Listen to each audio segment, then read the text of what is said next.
the best resource that I could recommend for learning persuasion is Dr. Robert Cialdini's book called Influence. It's the Science of Persuasion.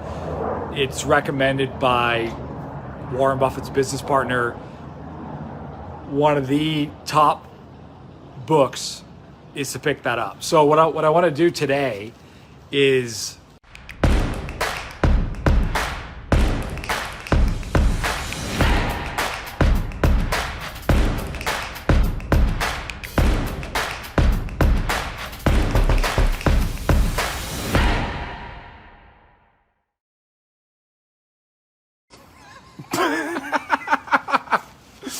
all right, let's do this. Let's just jump right in. Let's get going. So it's easy. So Persuasion. Can you persuasion? Yeah, you persuade me to get out of the way. No, you come back Yeah. in. So number one, like Dan always teaches, skills pay the bills, right? And I still have a bumper sticker. yeah. So in a free society, right? Actually, we'll go back to what Aristotle said. He said there's only two ways to get what you want in life. That's by persuasion and that by force, right? Force, obviously we kind of laugh at that. That's the whole Godfather, I made him an offer that he couldn't refuse. Love and signs of a free society is when that's not being used, obviously. So in a free society where force isn't being used to get what you want, persuasion is the highest paid skill. So whatever business you're in, learning that skill of persuasion is going to increase your income. The best resource that I could recommend for learning persuasion is Dr. Robert Cialdini's book called Influence. It's the Science of Persuasion. It's recommended by Warren Buffett's business partner.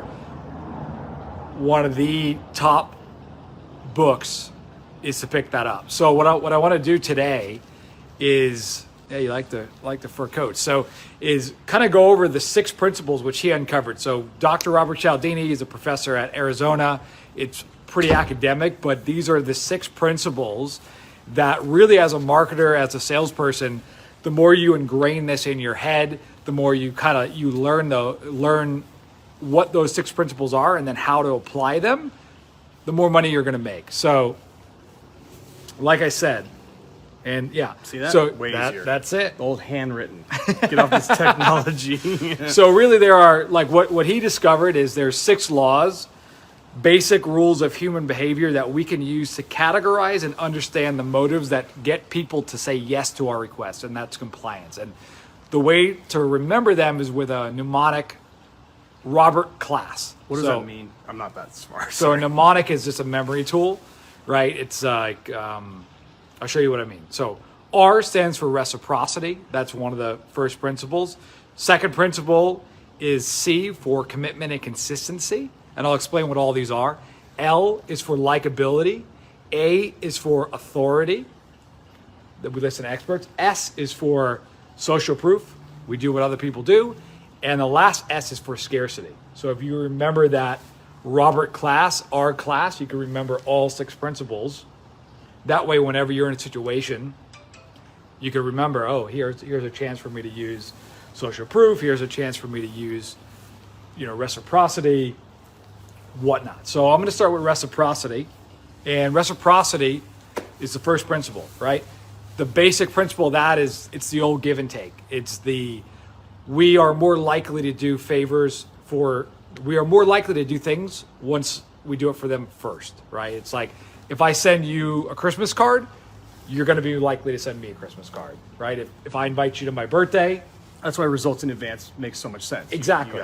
Exactly. So that's that first principle is finding ways to engineer reciprocity, and that's exactly what we do in giving them results in advance.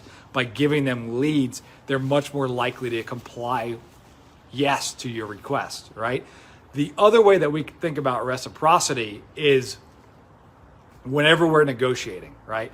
And Dan covers this, but whenever you have multiple packages, so there was this is a study that he did. I'm going to get this right. By Who, going me on or notes. Dan Kennedy? No, this is Dan Sullivan. Robert Cialdini. Oh, right? I gotcha. So basically, There you go. That should help. what it is okay, cool. In negotiation, whenever you make a concession, that is actually a form of reciprocation. That'll invoke that reciprocity, right? Like meet you in the middle type. Meet you in the middle, exactly. So anytime you make a concession, which is why you always want to have multiple packages whenever you're doing lead generation, whenever you're in your whatever agency. In my agency, I always had a high up package. Started at 8 when I was really going for 5. And Dan actually heard this. I was over at his house doing a phone call, and the guy wanted that 8 right away. Most of the time, that 8, even though it's there, is just to set up my main ask, which is for $5,000 a month, right?